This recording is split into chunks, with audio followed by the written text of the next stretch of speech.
우리가 보고 있는 말씀이 이제 성령 시리즈에서 성령님이 어떠한 분인지 또 은사에 대한 것까지 지금 보고 있습니다. 그래서 오늘 8번째 말씀하는 은사를 공부를 할 겁니다. 성령의 은사가 9가지를 우리가 보고 있는데 이 성령의 은사는 늘 성령이 나타나시는 것은 하시는 일이 모든 것이 유익을 위한 것이라는 것을 자꾸 강조를 합니다. 그 이유는 마치 은사를 가진 사람들이 어떤 권위가 있는 것 같아서 함부로 하기 때문에 그것이 잘못됐다는 건데, 이 성령의 은사는 성령이 우리와 동행하는 가운데 평소에도 매일매일 드러날 수 있다는 것을 자꾸 이야기하기 위해서 그렇습니다. 성령님은 말씀을 하시는데 오늘 그 말씀을 하시는 것을 보려고 합니다. 그래서 먼저 9가지 은사를 다시 볼 텐데, 고린도전서 12장 8절에서 10절에 어떤 사람에게는 성령으로 말미암아 지혜의 말씀을, 어떤 사람에게는 같은 성령을 따라 지식의 말씀을, 다른 사람에게는 같은 성령으로 믿음을, 어떤 사람에게는 한 성령으로 병 고치는 은사를, 어떤 사람에게는 능력 행함을, 어떤 사람에게는 예언함을, 어떤 사람에게는 영들 분별함을, 다른 사람에게는 각종 방언 말함을, 어떤 사람에게는 방언을 통역함을 주시나니. 그래서 9가지 은사인데, 지난주에 저희가 지혜의 말씀의 은사, 지식의 말씀의 은사, 그리고 예언의 은사를 함께 보았습니다. 근데 오늘은 성령께서 이제 하시는, 지난주에 우리가 본 것이 그런 내용이라면 같은 믿음으로 우리가 해야 된다 하는 것을 이야기를 했는데, 오늘 우리가 보려고 하는 것은 그 9가지 은사 중에 이제 첫 번째는 세 부분으로 우리가 나눠서 한다면서 보고 있는데, 성령께서 드러내는 은사, 지식의 말씀, 지혜의 말씀, 영들 분별함을 지난주에 보았습니다. 그래서 오늘은 말씀하는 은사를 볼 텐데, 우리가 여기서 늘 조심스럽게 생각하고 다뤄야 하는 게 물론 유익을 위한 것뿐만 아니라 고린도전서 12장 1절 말씀을 잘 이해를 해야 됩니다. 한 성령이 행하사 하나님의 뜻대로, 성령의 뜻대로 우리에게 나눠주시는 겁니다. 그래서 사역의 현장에 우리가 가게 되면 성령께서 필요를 보고서 우리를 사용하신다는 의미가 있어요.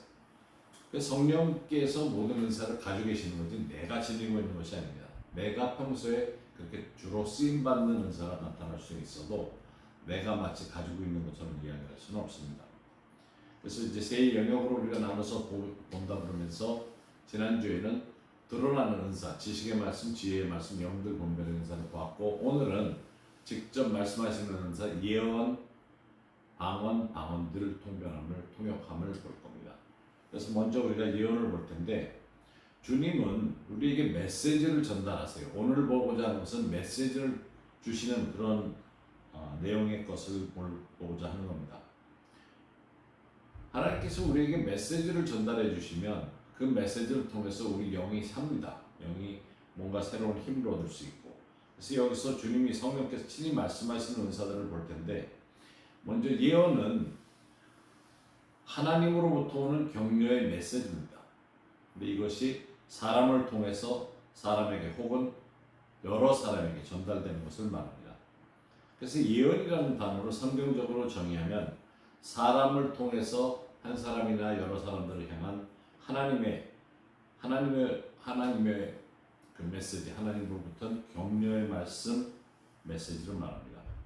그래서 꼭 기억해야 될 것은 이 모든 은사는 사람들을 향한 하나님의 사역이라는 겁니다. 우리가 통로이지 마치 내가 권위를 가지고 하는 그런 생각은 좀 버려야 됩니다. 잘못된 것은 성경적인 예언도 이제 우리가 볼 텐데, 좀 더 정의를 해나갈 텐데, 예언하고 조언하고는 다릅니다.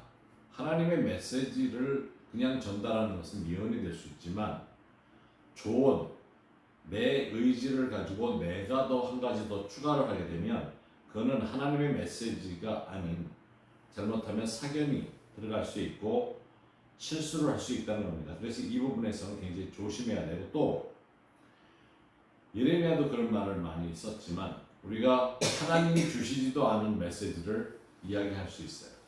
그 이야기는 자꾸 하다 보면 영적으로 예민해져서 마치 내가 그 사람을 보는데 성령이 주신 것으로 그 사람 표면에 드러나는 것을 보면서 주님이 주신 메시지인 것처럼 착각하고 하나님이 주시지도 않은 메시지를 전달할 수 있다는 겁니다. 그건 위험한 발상이죠. 조심스러운 거죠. 영적으로 예민한 사람들이 배워야 하는 영역이 바로 성경적인 예언입니다. 이게 세상의 예언하고 차이가 있기 때문에 조심스럽고 또 성경적인 예언이라는 말을 자꾸 쓰려고 하는데, 우리가 하나님의 음성을 듣는 것, 특히 이제 기도를 하면서 음성 듣고 기도하는 것이 영감의 첫 번째 단계, 인스피레이션으로 시작하는 단계인데, 거기서부터 자꾸 나아져서 다음 단계로 가야 됩니다. 인도받을 수 있어야 되는데, 그러기 위해서는 믿음의 분량이 점점 더 커가야 하는 겁니다. 만약 그렇지 못하다면 내가 성숙하지 못한 데서 하나님의 인도하심이라고 착각하면서 할 수 있어요.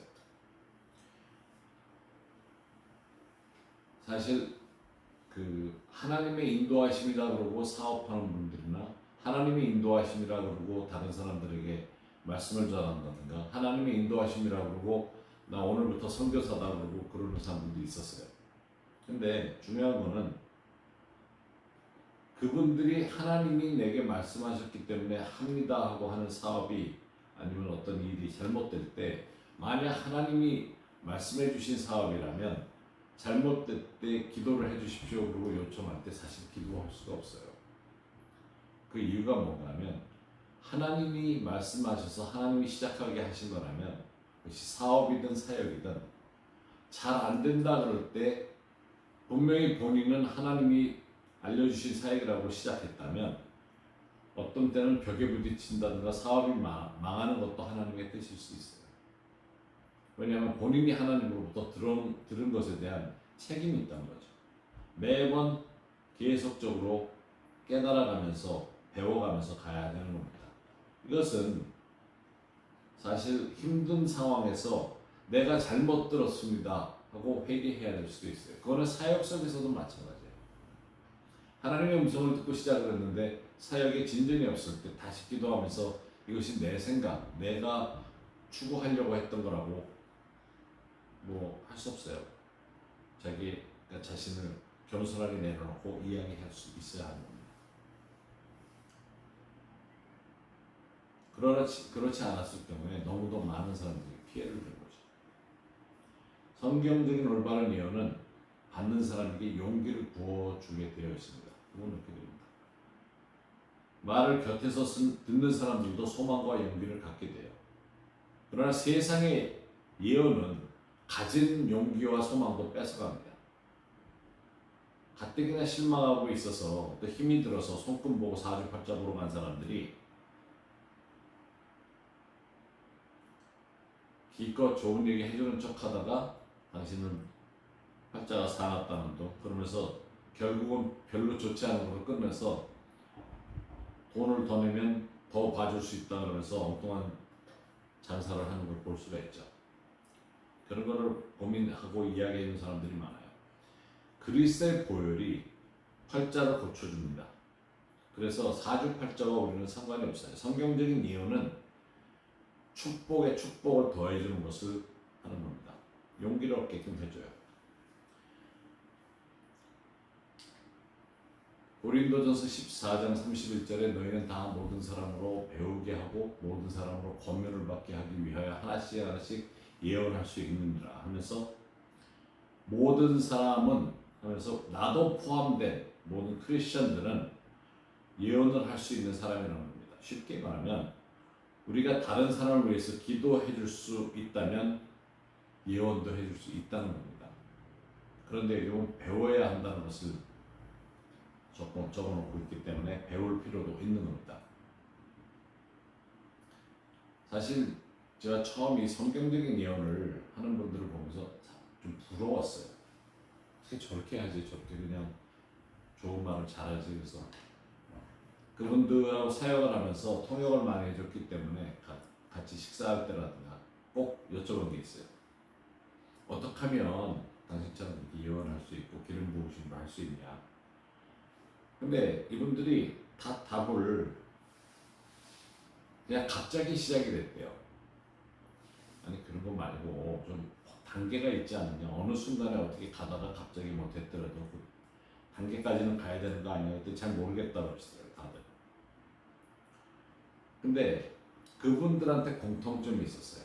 그 공통점은 이분들은 늘 묵상하고 가르치고 주님과 대화를 하려고 하고 또 홀로 있을 때 방언을 하는 분들이었어요. 그래서 평소에도 주님과의 만남을 가지는 분들이었고 그렇게 사역을 하던 중에 갑자기 보이고 들리고 성경적인 예언을 하게 되었다는 거죠. 그래서 우리도 기본적인 말씀에 대한 갈급함을 가지고 믿고 듣고 생활하는 중에 이런 기름 부음을 가진 사람들과 같이 하다 보면 나도 그런 상태로 들어갈 수 있다는 것을 알아야 됩니다. 여기 보면 배우게 된다고 하는 말이 있어서 그래요. 그래서 우리도 그런 성경적인 예언을 할 수 있습니다. 성경적인 예언을 잘 표현하고 있는 말씀이 고린도전서 14장 3절입니다. 그러나 예언하는 자는 사람에게 말하여 덕을 세우며 덕을 세운다는 것은 건축하기 위해 돌 위에 돌을 쌓는다는 의미고 또 권면하며 다른 사람을 높여주는 말을 하고 위로 이 위로란 단어는 가족 가운데 그 사랑하는 사람이 죽었을 때 위로하는 그런 위로를 말하는 겁니다.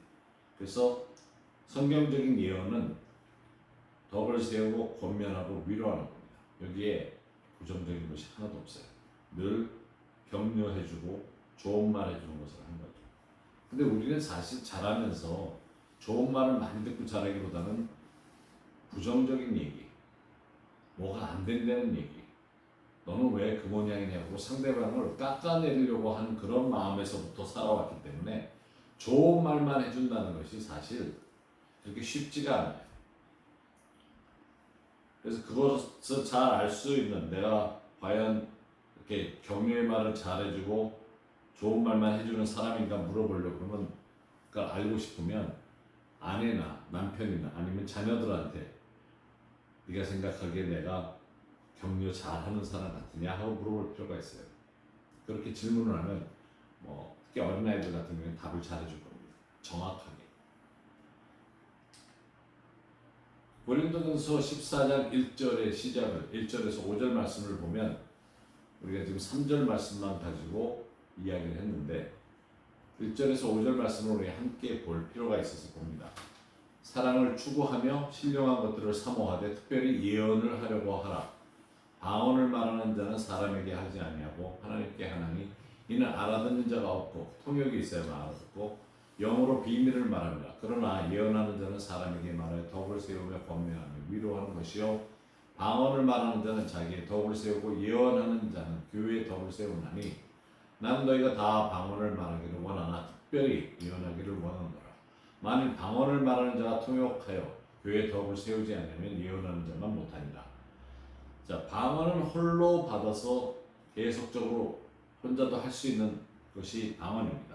그래서 여기서 성경적인 예언을 추구하라고 하는데 고린도전서 14장 1절에서 5절에 보면 방언과 예언과 통역에 대한 것을 함께 이야기를 합니다. 우리가 그 내용을 다 볼 건데 근데 고린도전서 14장은 이렇게 예언장이고 방언을 이야기하고 통역을 얘기를 하는데 13장은 우리가 잘 아는 사랑장입니다. 그리고 12장이 우리가 시작했던 대로 9가지 은사가 나오면서 거기는 은사장이라고 일반적으로 얘기를 합니다. 근데 그것을 쉽게 설명을 한다면 햄버거를 상상해 보시면 돼요. 14장이 빵, 13장이 가운데 고기, 12장이 밑에 빵이라고 생각하면 햄버거를 먹을 때 빵이 있어서 손으로 쥐고 먹을 수 있는데 만약에 사랑이 없으면 은사는 햄버거에 고기 없는 그런 빵만 있는 거니까 그게 무슨 햄버거겠어요. 우리 말로 하면 안고 없는 찐빵이라고 볼 정도로. 그래서 예언은 하나님의 성품을 그대로 드러내는 일을 합니다. 그런데 무섭게 호통친다든가 하는 것은 예언이 아닙니다. 부정적인 게 없기 때문에. 예언은 사람을 통해서 사람에게 혹은 사람들에게 주는 하나님으로부터 오는 격려의 메시지인 것을 꼭 기억해야 됩니다. 그래서 예언은 첫 번째 믿음으로 해야 합니다. 믿음으로 한다는 것은 우리에게 주신 은혜대로 받은 은사가 각각 다르니 혹 예언이면 믿음의 분수대로. 자, 예언은 믿음이 작을 때도 할 수 있어요. 분수를 생각을 하면 어떤 면에서 내 상태를 볼 수 있는 걸 말하는데 각각 차이가 있다는 거죠. 은사를 사용할 수 있는 믿음은 믿음의 차이가 있어서 그 차이에 따라서 은사가 더 크게 드러나든지 사용이 될 수 있다는 겁니다. 그래서 사실 우리가 처음 시작할 때 예언적인 사역을 하게 되면 하나님이 말씀하십니다 이렇게 하기보다는 제 생각에는 주님이 이렇게 주신 것 같습니다 라고 시작을 해도 돼요. 틀릴 수 있으니까. 틀렸을 때 실수할 수 있다는 것에 대한 전제를 놓기 때문에 괜찮습니다. 근데 하나님이 이렇게 말씀하셨습니다. 그런데 틀렸으면 그건 어떻게 하기가 힘들죠. 두 번째 예언은 제대로 하는지 판단을 받습니다. 고린도전서 14장 29절에 예언하는 자는 둘이나 셋이나 말하고 다른 이들은 분별할 것이요. 다른 사람들은 판단을 할 수 있어요. 판단하는 방법은 고린도전서 14장 3절 바로 위에 거 읽었던 것처럼 이 내용이 메시지가 예언이라 그러면서 메시지를 선포하는데 그것이 덕이 되는지 권면이 되는지 위로가 되는지를 확인해 봐야 됩니다. 그 다음에 예언은 셋째 배우는 거라고 했습니다. 앞서도 보았지만 너희는 다 모든 사람으로 배우게 하라고 합니다. 그래서 그것이 하나하나씩 차례차례 예언하는 것을 배워 나가야 하는 겁니다. 또 네 번째 예언하는 자의 태도가 중요하다고 적었는데 그것은 사도행전 14장 32절에 예언하는 자들의 영은 예언하는 자들에게 제재를 받는. 다시 얘기해서 자 교회나 아니면 어디서 예언을 한다든가 예언사역을 기도사역을 성경적인 기도사역을 할 때 항상 잘하는지 잘 못하는지 혹은 내용이 분명한지 분명하지 않은지를 제재를 받을 수 있습니다.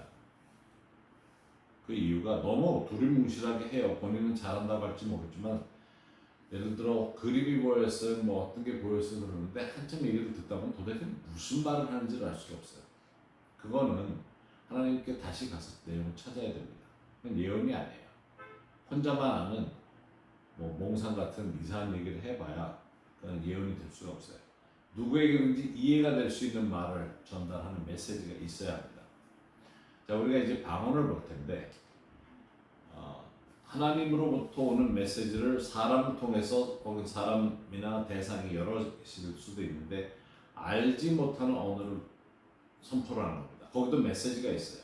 그러나 듣는 사람이 자기 언어로 듣든지 혹은 통역을 동반해야 될 수도 있습니다. 그래서 메시지인 것만은 사실 새로운 언어로 메시지를 전하기 때문에 반드시 통역할 수 있는 사람이 있어야 돼요.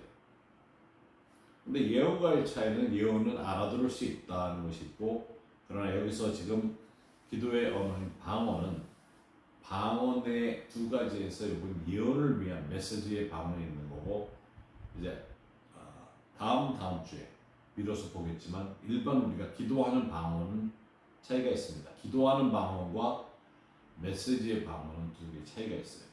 그래서 그럼 따로 나눠서 볼 겁니다. 그래서 은혜의 방언, 기도의 언어, 은사를 드러내는 이 방언은 예언적인 방언, 은혜의 방언이라고 하고 기도의 방언은 따로 이제 설명을 드리도록 할 겁니다. 고린도전서 12장에 나오는 9가지 은사 중의 방언은 예언을 동반하는 방언을 메시지를 동반하는 방언을 말합니다. 14절에도 기도의 언어가 각자가 하나님 앞에서 올려드리는 기도를 하는 것을 설명합니다. 그래서 여기서는 우선은 예언적인 요소의 메시지를 전달하는 방언을 이야기할 겁니다. 고린도전서 14장 27절과 28절에 만일 누가 방언으로 말하거든 두세 사람이나 많아야 세 사람이 차례를 따라하고 한 사람이 통역할 것이요 만일 통역하는 자가 없으면 교회에서 잠잠하고 자기와 하나님께 말할 것이요. 자, 방언을 큰 소리로 교회에서 한다. 이게 통성으로 방언을 한다. 이거는 사실 성서적이진 않아요. 그러나 방언을 선포를 한다 했을 때 한 번에 한 사람씩 하는 거죠. 그래서 통역이 따라와야 돼요. 한 사람이 방언을 했으면 누군가 통역을 해야 돼요. 근데 통역할 사람이 없으면 하지 말라는 거죠. 왜냐하면 메시지를 전달을 못하기 때문에 그냥 떠드는 방언으로는 하지 말라고 하는 겁니다. 바울은 은사인 방언과 기도의 방언을 잘 알고 있었기 때문에 성도들이 교회에 오면서 방언하는 것들에 대해서도 주지시키고 또 절제하도록 이야기를 하는 겁니다. 왜냐하면 처음 방언을 받은 사람들이 너무 좋은 거예요. 고린도 사람들이 사실은 굉장히 영적인 그런 사람들이었어요. 물론 우상을 숭배를 했지만 영적으로 예민하다 보니까 성령 세례 받으면서 너무 좋으니까 주체를 못 해가지고 완전히 방언으로 서로 대화가 돼서 했는지 모르지만 방언으로 서로 이야기를 하는 겁니다. 아침에 일어나서 방언으로 서로 대화를 하고 교회에서 만나자마자 방언으로 하고 서로 알아들을 수 없는데도 같이 방언으로 얘기를 하고 축복을 한다고 떠들고 있는데 그런 것이 아니라 예배 때 조용히 하라 하면서 그 질서를 이야기를 해주고 있습니다. 교회가 이제 부흥해서 숫자가 많아지니까 여러 종류의 사람이 오다 보니까 방언으로 크게 소리 내서 하다 보니까 또 경쟁이 붙어가지고 질투해서 더 크게 하는 사람도 있고 하여튼 여러 가지 골치 아픈 것들이 많았나 본데 그래서 온 교회가 같이 방언할 때를 이야기를 하는 건데 23절에서 25절을 보면 그러므로 온 교회가 함께 모여 다 방언으로 말하면 알아듣지 못하는 자들이나 믿지 아니하는 자들이 들어와서 너희를 미쳤다 하지 아니하겠느냐. 그래서 사실 통성으로 기도할 때 기도 내용이 없어서 방언으로 한다? 그거는 뭐가 좀 잘못된 것 같아요. 너희를 미쳤다 하지 아니하겠느냐. 다 예언을 하면 믿지 아니하는 자들이나 알지 못하는 자들이 들어와서 모든 사람들에게 책망을 들으며 모든 사람에게 판단을 받고 그 마음에 숨은 일들이 드러나게 되므로 엎드려 하나님께 경배하며 하나님이 참으로 너희 가운데 계시다 전파하리라. 그래서 서로 예배 중에 막 방언으로 떠드는 것은 믿지 않는 사람들이 교회 들어와 보니까 서로 막 이상한 소리 하고 그러니까 하나님께 영광이 되지 않는다는 거죠. 그래서 예언의 말이 선포가 되면 그 사람들이 거기에 메시지를 듣게 되기 때문에 그렇게 해야 된다는 걸 이야기하고 있습니다. 그런데 방언이 처음 선포됐을 때 사도행전 2장 11절을 보면 그레데인과 아라비아인들이라 우리가 다 우리의 각 언어로 하나님의 큰 일을 말함을 듣는다.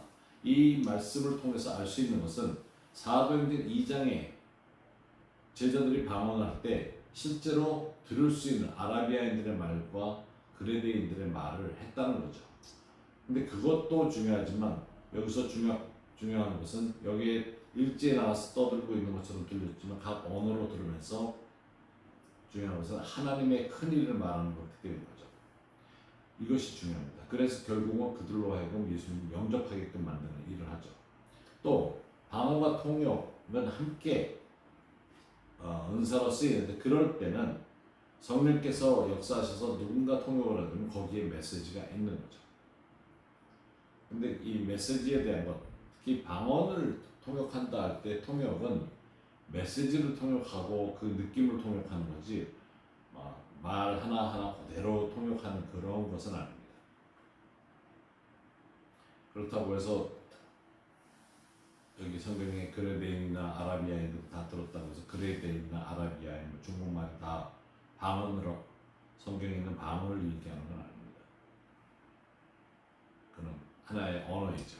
그리고 방언의 통역에 대한 것을 이제 볼 텐데 방언의 통역은 방언을 메시지의 의도나 생각을 이해하고 그대로 표현해 주는 걸 말합니다. 그래서 방언 통역의 정의는 방언 메시지의 그 메시지 자체의 의도를 혹은 메시지를 이해하는 것을 전달하는 겁니다.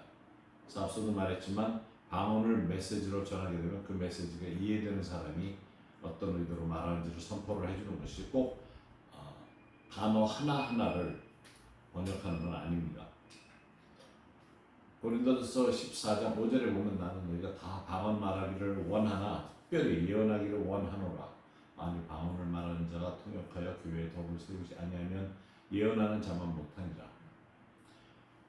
바울이 사실 저자라고 하지만 방언을 다 말하기를 원한다는 건 성령께서 원하시는 거예요.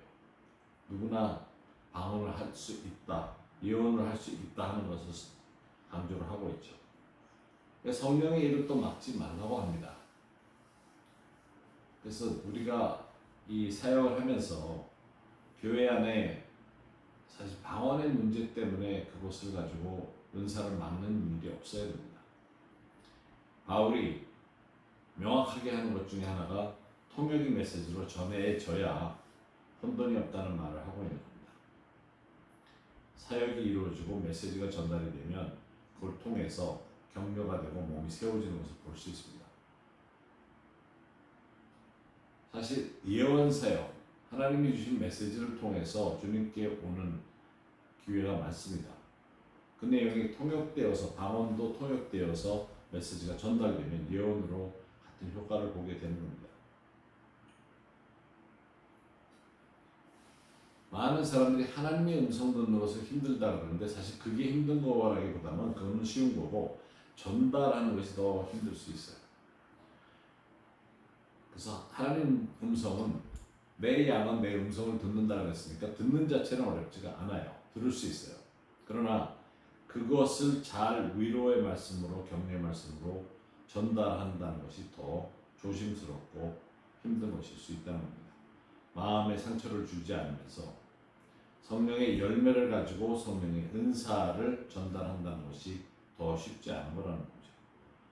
그래서 방언의 통역은 은사로서 사용을 받는데, 사실 저도 영어를 한국말로 통역하는 것을 하지만 그 내용 단어도 중요하지만 성령의 방언을 통한 메시지가 전달될 때는 그 의도가 중요한 것이라는 것을 깨달아야 합니다. 그래서 어떤 때는 방언으로 길게 말씀을 막 선포하는 것처럼 들려도 내용이 짧을 수 있고, 반대로 내용은 짧은데 그 설명되는 내용이 더 길 수도 있습니다. 그래서 여기에 통역의 차이가 조금 있다는 것을 기억을 해야 됩니다. 성령의 은사 중에 예언은 통역이 필요 없죠. 우리가 평소에 말하는 단어를 쓰고 하기 때문에. 근데 방언을 위해서 쓰임을 받아야 되는데, 그래서 이 은사 사역은 팀워크로 사역이 되어져야 되는 것이 맞습니다. 그리스도의 몸 안에서 자유스럽게 나타나려면 방언하는 사람이 있으면 또 같이 사역하는 사람 중에 통역하는 사람들이 나타나는 겁니다. 그래서 많은 사람들이 통역을 하고 싶어해요. 그래서 이게 들렸으면 좋겠다 그래요. 그 이유가 본인은 방언으로 기도를 하는데 기도를 통해서 좀 더 많은 걸 듣고 싶다는 이야기를 많이 합니다. 그래서 그거는 내가 홀로 주님 앞에 앉아서 말씀을 듣고 훈련하는 방법과 똑같이 할 수 있습니다. 이를 통해서 우리는 다른 것보다도 하나님의 문화권을 배워가야 돼요. 그래야 방언에 대한 것도 이해를 할 수 있어요. 제가 늘 그렇게 이야기하는데, 언어는 문화의 한 부분이지 문화가 언어의 한 부분이 아닌 거예요. 하나님 나라의 문화를 자꾸 배워가려고 하다 보면 언어에 대한 것을 습득을 더 하게 되는 겁니다. 그래서 영어로도 Do you know this? 그러면 Yes, I do. No, I don't. 그거는 문법이고, 근데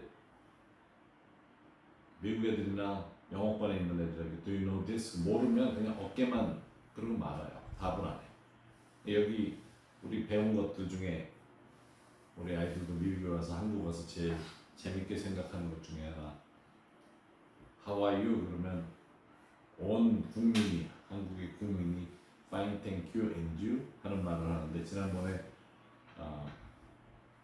영어학교에서도 북한 어린이들 영어 교육한다고 유치원 선생님이 How are you? 그러니까 전부 다들 일제 똑같이 Fine, thank you, and you? 그러더라고요. 근데 사실 실제 생활 속에서 답은 How are you? 그러면 보통은 good, bad, I don't know, It's okay, I'm okay. 그럼 별로 이렇게 문법에 관계없이 답하는 경우가 많아요. 생활이 돼 있으면 문화 속에 들어가 있기 때문에. 그래서 그것을 우리가 알아야 성령의 인도하심 속에서 메시지가 하늘로부터 오는 것인데, 하늘의 문법을 아는 것보다는 문화를 알아야 된다는 것을 말씀드립니다. 그래서 사랑으로 우리에게 속삭이는 주님의 메시지가 있다는 것을 깨달아야 합니다. 또 방언을 통해서 메시지가 주어지면 다른 메시지가 언어를 통해서 이렇게 드러나는데 어떤 때는 통역이 없을 수 있어요. 왜냐하면 그 자리에 들어야 되는 사람이 자기 언어로 들어야 될 때가 있어요.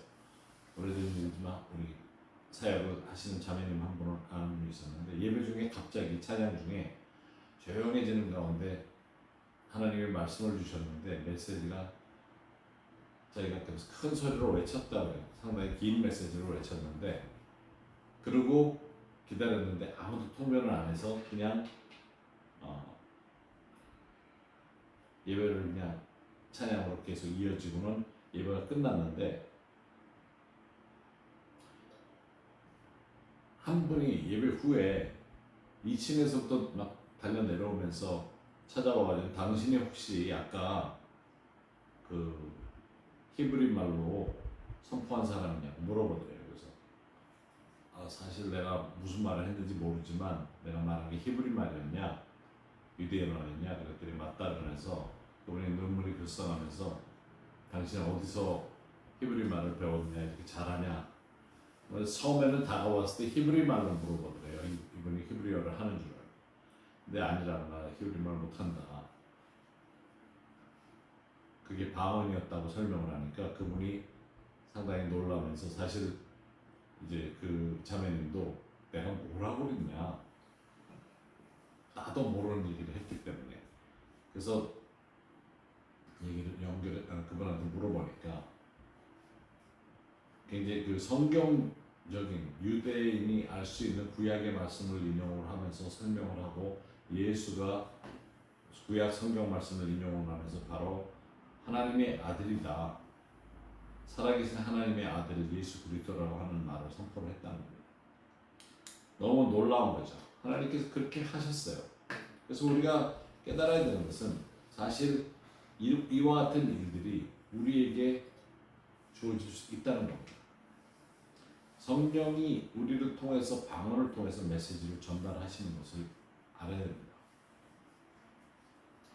믿음의 수준을 100%로 숫자로 넣는다 그러면 사실 2랩돈을 드린 여인은 100%를 드렸던 것을 우리가 알 수 있죠. 그러면 나의 믿음의 수준은 어느 정도인가? 이것은 드리는 것을 통해서도 알 수 있어요. 내가 과연 하나님께 뭘 드리는 삶을 살고 있는가? 그래서 믿음은 들은 것을 행동으로 옮길 때에만 메시지가 전달될 수 있고 그것이 생활화될 수 있는 겁니다. 믿음의 수준이 올라가야 메시지의 수준도 올라간다는 겁니다. 그 성령을 얼마나 진정으로 믿고 있는지, 내 안의 변화가 어떻게 일어나고 있는지를 깨달아야 합니다. 이전에 우리 자매님 한 분이 중국집에 가서 홀로 점심을 먹고 나오는데 늘 방언을 하고 있었는데 점심을 먹고 돈을 내려고 이렇게 하는 순간에 자기 입에서 나도 자기도 모르게 방언을 하는 거예요. 그랬더니 이분이 앉아서 돈을 받으려고 이러다 벌떡 일어나더니 쳐다보면서 당신 그 말 어디서 배웠냐고 물어보더래요. 그래서 사실 나 배운 게 아니라고, 나 크리스찬인데 지금 갑자기 내 입에서 방언이 튀어나왔다 그랬더니 그분이 굉장히 놀라면서 한국에는 우리 동네에서 온 사람이 6가정밖에 없어서 사투리를 다른 사람이 중국 사람들 가운데서도 하는 사람이 없다. 그래서 몇 사람이 안 되는데 당신이 지금 진짜 억양도 그렇게 심하게 우리 고향 말을 했다고. 그래서 이분이 그러면 죄송한데 그 메시지가 뭐라고 말했냐 그랬더니 하는 얘기가 하나님은 살아계신 분이시고 그의 아들 예수가 당신을 위해서 십자가에 못 박혀 죽었습니다. 이제 예수님을 영접하고 구원받으십시오 하는 얘기를 했다는 거예요. 그러니까 메시지는 너무도 명확한 거죠. 그러니까 이분이 중국에서 와서 한국에서 고생하면서 몇 가정이 와가지고 살고 있는데 하나님이 그런 메시지를 전달하니까 얼마나 마음이 감동이 되겠어요. 고린도전서 14장 18절에 19절에 내가 너희 모든 사람보다 방언을 더 말함으로 하나님께 감사함으로, 그러나 교회에서 내가 남을 가르치기 위해 깨달은 마음으로 5마디 말하는 것이 1만 마디 방언으로 말하는 것보다 나으니라. 근데 이 말씀은 바울이 방언을 많이 하는 사람으로서 이 말을 하는 얘기는 사실 5마디 깨닫게 하는 말을 하기 위해서 방언을 1만 마디 하고서 했을 거예요.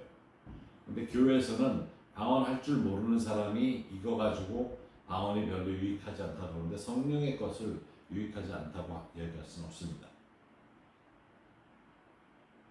그래서 우리가 이 신령한 것들을 반드시 깨달아야 되고 사역 속에서 추구해야 되는 것들입니다. 9가지 은사가 나를 통해서 다 드러날 수 있어야 합니다. 믿음의 순도가 마치 순금이 100%인 것처럼 나도 생활 속에서 그렇게 순도가 더 믿음의 순도가 올라가면 올라갈수록 은사는 아름답게 믿음과 함께 드러날 수 있는 겁니다. 예언도 드러날 수 있고 방언도 드러날 수 있죠. 만약 누구든지 자기를 선지자나 혹은 신령한 자로 생각하거든 내가 너에게 편지한 이 글을 주의해 영원한 명령인 줄 알라. 만약 누구든지 알지 못하면 그는 알지 못한 자니라. 그런즉 내 형제들이 예언하기를 사모하며 방언하기를 금하지 말라. 모든 것을 품위 있게 하고 질서 있게 하라 하는 말씀으로 말씀을 함께 마치도록 하겠습니다. 오늘 성령의 은사 중에 예언, 방언, 방언의 통역을 봤습니다. 믿음의 분수대로, 믿음의 분량대로 한다는 것을 기억하시기 바랍니다.